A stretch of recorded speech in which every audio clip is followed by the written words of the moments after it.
Today's show is brought to you by DraftKings Sportsbook. You know, America's top-rated sports booking app. Deke, not only is it safe, but it is secure, and you better believe it is reliable. And for all the first-time users out there, because everybody was a first at one point in their life, if you use the promo code MOATS, you'll receive up to $1,000 in deposit bonus money. It's an awesome concept. You definitely want to check that out. But more importantly, make sure you use that promo code. And Deke, you know, every once in a while, people go overboard, huh? They don't have self-control. Mm-hmm. You know, Deke, when people start to lose that self-control, man, something happens. What's that? You got to talk to them a little bit. You got to tell them, if you know somebody who has a gambling problem, you better call 1-800-GAMBLER. I say, if you know somebody that has a gambling problem, or they need crisis counseling, you better tell them to call 1-800-GAMBLER. Steelers defensive coordinator Coach Butler officially retiring after 19 seasons with the organization. Was it 5? I believe it. No, is it 5?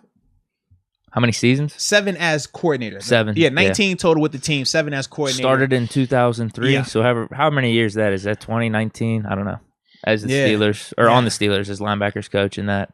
Yeah, I mean, and you think about some of the names, some of the guys that he's brought in here and developed. Hall of Famers obviously coming up, Pro Bowlers, All Pros. Even us middle class guys, off the most, baby. Shout out to you, Butts. You know, baby, I know you know I love you. Now I love you. But it's guys, you know, when I think of Butts, man, I just think of a guy that, especially at the linebacker position, man, like that dude was special when it comes to like just linebackers. You think about the guys that he's developed during his time here, man. He is the OG linebacker whisperer. And even as a coordinator, it wasn't the smoothest for him. But at the same time, I don't think it's nowhere near as bad as some of the perception around him is either. Especially when you look at it statistically, man, he definitely has some really good defenses under his tutelage, man. The sucky part is just he doesn't have the hardware in terms of he has Super Bowls, but not as coordinator. Mm-hmm. That's the part that sucks, you know. But yeah, for me, man, I love Butts, man. For me, seeing, you know, him at least be able to go out on his own terms, feel happy about it. Everything points to it that he wanted to do it too. It wasn't a let me motivate you a little bit to retire. That everything points to that quarterback this year, and that's still not over. What I'm hearing, bro. Yeah. Oh, I'll mess with you. I ain't want to go there. I ain't going there. Is there more coming out that I'm missing? Nope. I ain't going there. I am not going there with you today. No. What, you got some inside scoop? No, bro. I'm grieving. Let me grieve. Okay. Yeah. Hurt people. I'm just saying all type of nonsense, man. You know, I'm hurt. Yeah. So he went out on his own terms then. Nah, Butler. man, but he did though, man. And I definitely like that though, man, because like I said, I just feel like at times he was in a difficult situation here, bro. Like you come after Dick LeBeau, who is arguably one of the greatest defensive coordinators, defensive minds. You know, any success you have is going to be cued or pointed to Coach Tomlin as the coach because he's the defensive minded coach. But anything negative happens, we're never going to point to you and say it was your fault anyways. So for me, man, I just thought that he handled that situation as best he could. And while still developing arguably one of the best defensive players in the game right now in TJ Watt. Yeah. So you hit on a couple of things. One, with him going to DC, you had your high points, you had your low points. Now, I don't think it's as bad as some people think, because I actually did a video on him retiring. A lot of people in the comments, because what I asked the commenters to do is say, like, hey, what was like your favorite moment with Butler at DC? Yeah. There's comments saying right now, his retirement. Dadgummit. But no, I don't think it was that bad, because you have the stats where, you know, the 50-plus sacks over 5 seasons. You have some really good moments. I don't think the personnel was completely there at times. I agree. Yep. There's that, because we had some bad secondaries throughout his run. But his also first year the Shazier injury. Yeah, his first year taking over, the pass defense was bad. Then you see it shift 2 years in where it's like, okay, now it's really becoming what he thought it could be and what we all felt it could be. Then you bring it up. Shea goes down. It's injured that changes a ton. Absolutely. And then just like you said, man, trying to keep telling out there. 1 year you lose Devin Bush. You know what I mean? Then you get Devin Bush back, but he's not playing to the level. Yeah, even the 2020 season, we had a good defense. Bud Dupree getting hurt too. We had a ton of injuries that year. Type of stuff was definitely happening, man. So I do think at times he does get a little bit of a bad rep, but I get it. I get it. It's because we, what the expectations are here. Yeah, because there were some bad moments for defense. Now everyone wants to point the finger, but I do think those things were at play, personnel and injuries. But we can't be having those performances like we did this season, like against the Vikings and stuff. A lot of people the first half of the Vikings, you can't have that, but the second half you want that because that's when you started getting the turnover, you started stopping the run, you started looking a lot better. It's weird because you hear Tomlin in those post-game interviews, and he's like, man, I think we're doing everything right coaching, but we could see the effort from the players sometimes not being completely there too.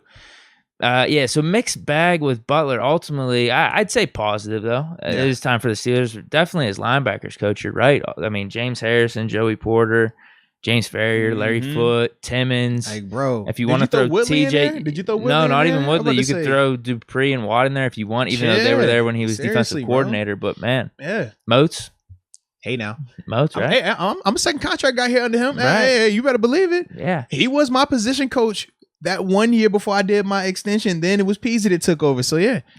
Do you think he would have been more fit to just stay linebackers coach? Put it like this. We knew that he could go down and be the best linebackers coach of all time if he wanted to just stay there. But for all of us as players, not necessarily me as passionately because I was still new when I got here after that 1 year, but being around James in terms of Debo, Law Dog, Timmons, right?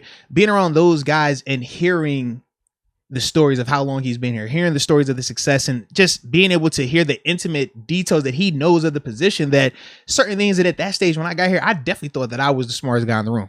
It's not a lot of times I don't feel like I'm the smartest guy in the room, but when I got around him and I'm just like hearing how he coaches the linebacker position, I'm like, no, this dude, like I can learn from him. Like he knows his stuff.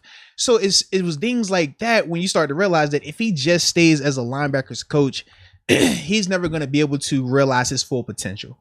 And we were rooting for it because we thought that, you could take that next step to be a DC. We think that you're good enough. The team is already paying you higher than what a regular linebackers coach would get paid because everybody's seeing the impact that you're having. So for us, I mean, it was good to see that. And like I said, I felt like if he wasn't following Dick LeBeau and he wasn't in Pittsburgh, I think it's a different perception of him as a coordinator. But when you throw those things in there, it's always going to feel a little bit underwhelming in contrast to those things in those scenarios. But as a whole, man, like I said, I was happy for him and his tenure as defensive coordinator here as well, man. Do you have a favorite game, favorite moment? My favorite moment was when he finally put me in the daggone game in Carolina. I was pissed, bro. I tell you that, man. He hit me with just stay ready, dadgummit, man. We got Jarvis, you got Worlds over here. I'm like, coach, I don't want to hear none of that. I just met you. Okay, put me in the game, baby. Let me play. Let me do me. I'll make you some money. You let me make me some money. That was kind of like my favorite moment. It didn't come out like that, but that was like my mindset because it was kind of like that. Okay. And it was like that mutual respect. And from there, I felt like our foundation, it was great.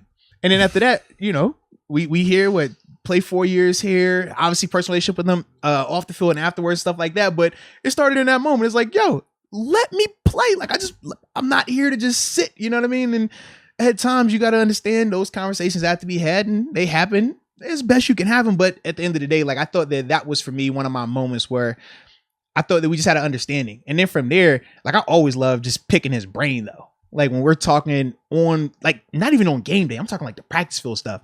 So what you see with this, like coverage wise, inside linebacker versus outside linebacker, or how we would have our little heated discussions at the end of OTA workouts and stuff when he hit you with the, back when I played, it was all about having, you got strong legs, man. You get them strong legs, them quad muscles, dadgummit. That's how you can play all day. You don't get hurt. Get them growing strength as well. I was like, all right, coach, I hear you, bro, but we already done worked out. I don't want to do anything extra. And he's like, no, dadgummit. So what you gonna do is this. You're gonna grab that 45-pound weight right there. Grab that weight. Yep. I want you to hold it.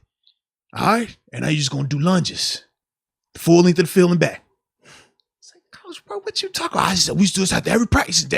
We never get hurt, dadgummit. We was always in shape. We never got tired. I'm like, coach, and we would just go and have these like me, Debo, Law Dog, would be pissed at times, but very passionate about these because like, this is such like archaic But at the same time, I could understand like he's just trying to do his part as well. And that was one thing I did like about Butts. I always felt like he was going to do with it. Even if I ain't agree with the method, he would do the extra. He would show that he cared. And for him, when he played, that's how he got on. That's what, that was part of his thing. Whereas I'm like, in today's NFL, we ain't got to do that, coach. I'm going to go hit this leg machine and I'm going to be straight. But it was things like that I always respected about him, because he could easily be a coach that wasn't open to hearing ideas, wasn't open to rebuttals. It's certain coaches, man, you can't talk back to him. Coach say something, he's like, yes, sir, and that's it. Otherwise, they get pissed. But with Butts, he was never like that. With Butts, you felt like, it's still order. It's still you're here, I'm here. But you felt like you could have some candid conversation, stuff like that. So I always enjoyed that, man. For me, I think it's that Rams game back in 2019. Okay. I look back on it. Our offense gave them 9 points with the botch snap from Pouncey, beginning of the game, plus a safety at the end of it. We won 17-12. It was nuts, and with how abysmal our offense was that year, and how much we needed to keep the streak going because we were 500 going into that game. That defense played unreal. We picked off Goff twice. We had the Minka recovered fumble back to the house, and the big stop at the end when everybody wanted him to give up the touchdown. I even said it. I was like, we got to score so we get the ball back. Bro. This is Madden. This is Madden 101. You're like, no, trust the defense. I'm like, all right, we'll see. And they pulled it off. Bro. I was surprised. But yeah, that's probably my top one. I was trying to look through some other games, but that was probably one that sticks out to me. Yeah, I like his that, time though, as defensive coordinator, at least. Yeah, so obviously you could talk about the linebackers whenever he was coaching. I mean, we had awesome performances. I mean, you think about when Debo was on his murderer's road, him and Goodell beefing. Who was the orchestrator of that? That's Butts. That's his baby right there. That's his his little animal he created, man. Yeah, heck Good point. Oh. No, do we have anything else with them, or is it just more of like looking forward? Because we have another topic, right? Because that was all I wanted to do. Just because I guess I put up a little video over the weekend. It was more so give the people a chance in the moment, also give you a chance here to share what you even just shared right there, because we didn't get a chance to hear that, and I really didn't elaborate on personal feelings and stories about Butts. It was more so just hey, this is the announcement, he retired. Let me know your thoughts. You know what I mean? So this one was more of like an organic conversation. That's why I definitely want us to have that, because like I said, man, I love Butts. That's my dude here, baby. Absolutely. Yeah, there's some moments. Yeah, absolutely, man. And he always say, "Dadgummit." And I learned, that when your hips hurt, you got to bend your knees when you stand a little bit. I never knew that, because when I first got here, his hips were bad. He ended up having hip surgery, but he would stand like weird. And I was like, yo, Butts, like, why you stand like that? And I told you, but me in 2014, I was like, kind of cool, but kind of like annoying kid, because I was just so happy to be on a winning team and be around these. I'm just like, I'm picking everybody's brain. So I'm like, yo, Butts, man, like, why we call this? Why we call that? He's like, well, we call this because this player here. We call this dirt because this guy used to play, he was number 6'3". We call this guy that because he played. I'm like, oh, okay. So I'm learning still his history and all that. I'm like, hey, yo, Butts, why you stand like that though, bro? Like, what's wrong with you? Well, see, Dadgummit, what happened, man? My hips, man. You was playing back in the day when I'm on that turf. Dadgummit, that turf, man, that hurt you now. I'm like, yo, Butts, bro, like, but do you gotta stand like that? This what it look like when you get my age. You look like, Then he had a surgery. He stood regularly. He was like, yo, why you stand like that? I'm like, all right. I got it, Butts. But, that's my dude, man. I love Butts, bro. That was great. Yeah, man. I like the story, bro.